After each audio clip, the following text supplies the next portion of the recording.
Me perdí muy adentro en el bosque, con el fin de hallar la tumba de mi madre muerta. Uno de sus estúpidos caprichos fue ese.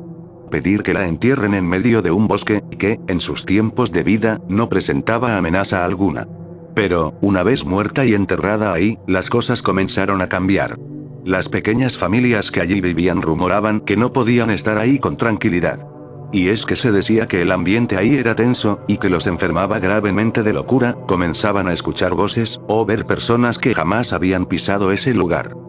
Su otro estúpido capricho, era que su hijo único, o sea yo, tenía que ir después de 604 días de su muerte a buscar su tumba, porque, además pidió, que nadie supiera de su paradero. Además, el hombre que la fue a enterrar, tenía una enfermedad la cual lo mataría en poco tiempo.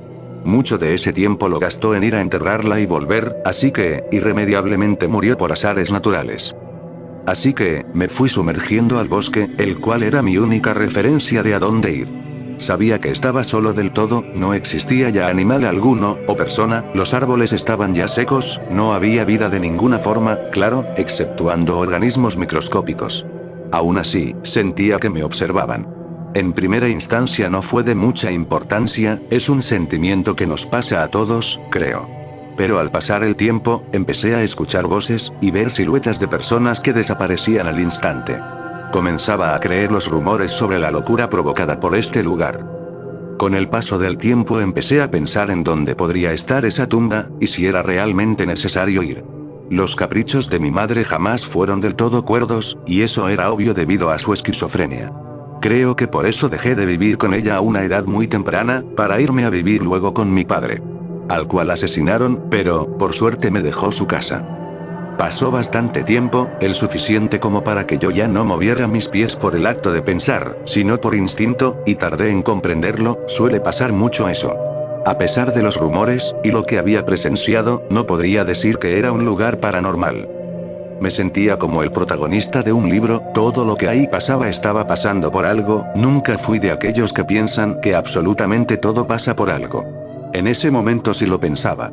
Y no porque diga todo, significa que me haya pasado mucho ahí, pero, cada silueta que aparecía, le daba cierto parecido a personas que conocí y que murieron, por azares naturales o por asesinato. Llegué a un lugar donde había un árbol que se iluminaba en ciertas partes y que parecía susurrarme. Lo que me llamó mucho la atención del árbol fue, que en sus ramas colgaban hilos con orejas en la punta. Abajo del árbol había un agujero muy grande, e inmediatamente me vino a la idea, que alguien había profanado la tumba de mi madre. Y pensé, que las orejas, como llamaban la atención, fue una forma para atraer mi atención a ese lugar cuando fuera.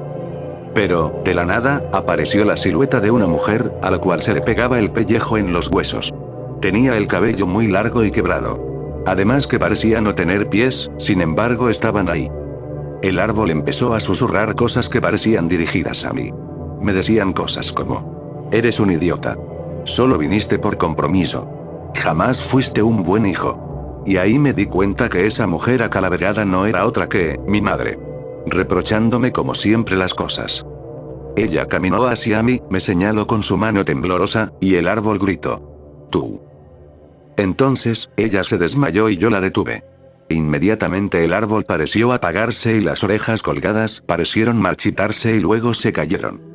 Luego, comencé a sentir algo que jamás había sentido, quizá porque jamás había muerto. Entonces tuve un dolor muy fuerte en el corazón, y caí en el agujero que encontré muy hondo. Solo pude ver la silueta de mi acalaverada madre tirando tierra encima de mí, y como poco a poco el árbol comenzaba a brillar de nuevo, y las orejas comenzaron a colorarse como estaban antes, de que yo ocupase el alma de mi madre esquizofrénica. ¿Cómo es que les cuento esto? Bueno, susurro a través, y solo puedo ver, cómo mis más grandes sueños se reflejan en este bosque, a través de mis ramas.